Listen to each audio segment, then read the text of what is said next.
Hello, good morning, comrade.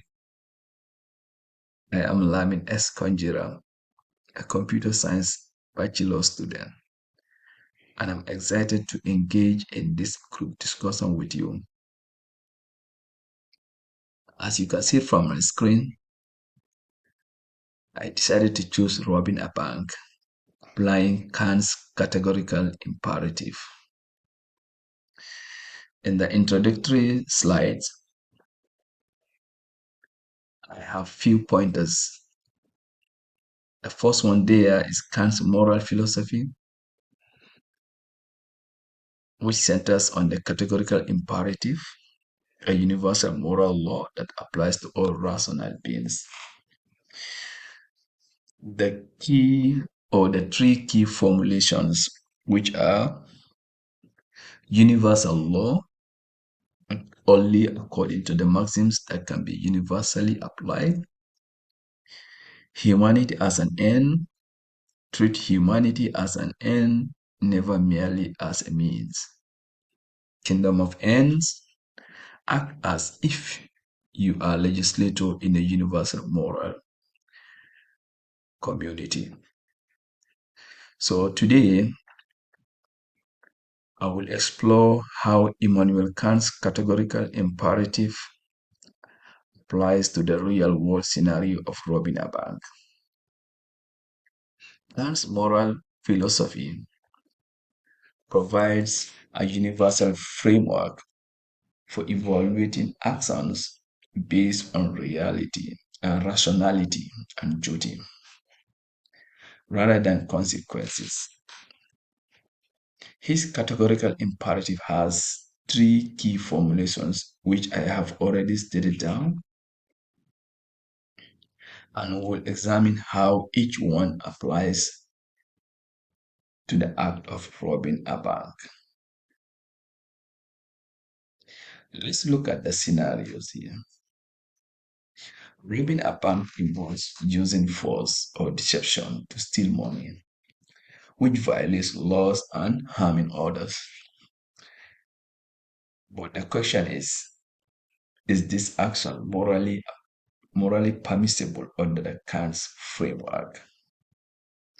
So let's look at the first formulation here, which is the universal law.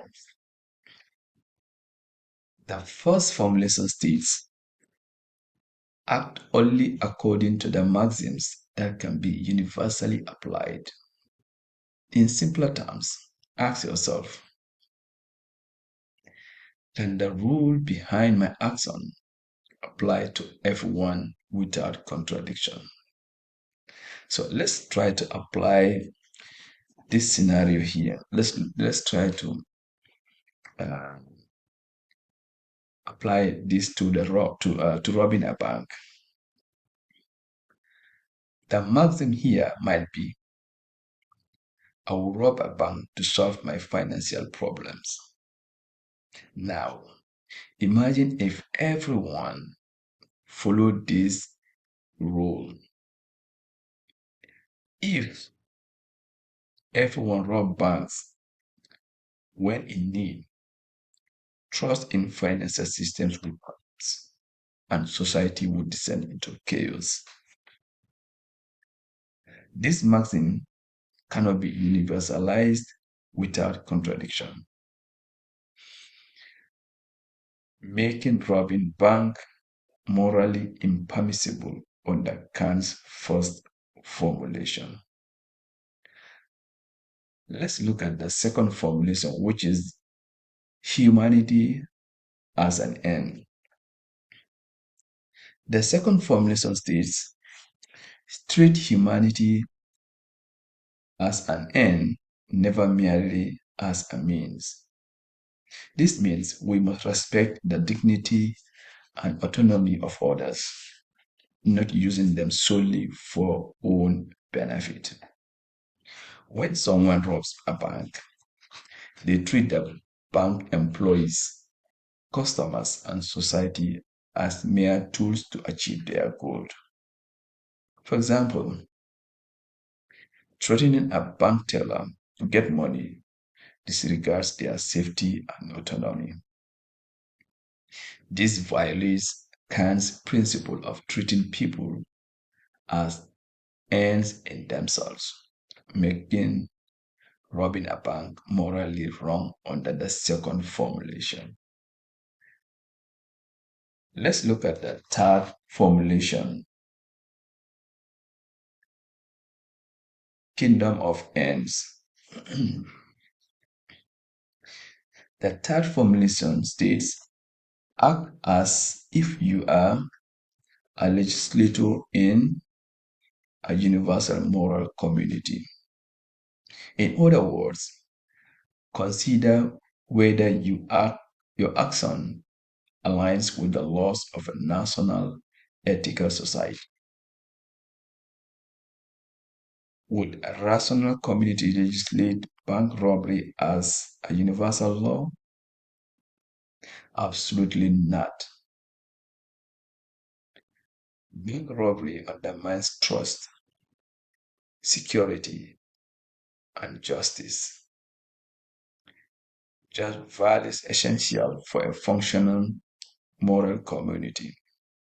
Since robbing a bank contradicts these principles, it feels the third formulation as well.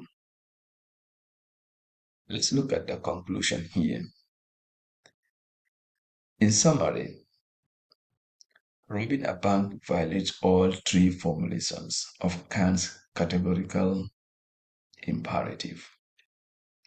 It cannot be universalized, it treats people as mere means, and it contradicts the principle of moral community. Kant's framework provides a clear rational basis for condemning such actions, emphasizing the importance of adjudicating respect and universal moral laws. And these are the references. Kant, I, 1785, groundwork of the metaphysics of morals. Johnson R., 2020, Kant's Moral Philosophy, Stanford Encyclopedia of Philosophy, and O'Neill O., 1989, Constructions of Reason, Explorations of Kant's Practical Philosophy.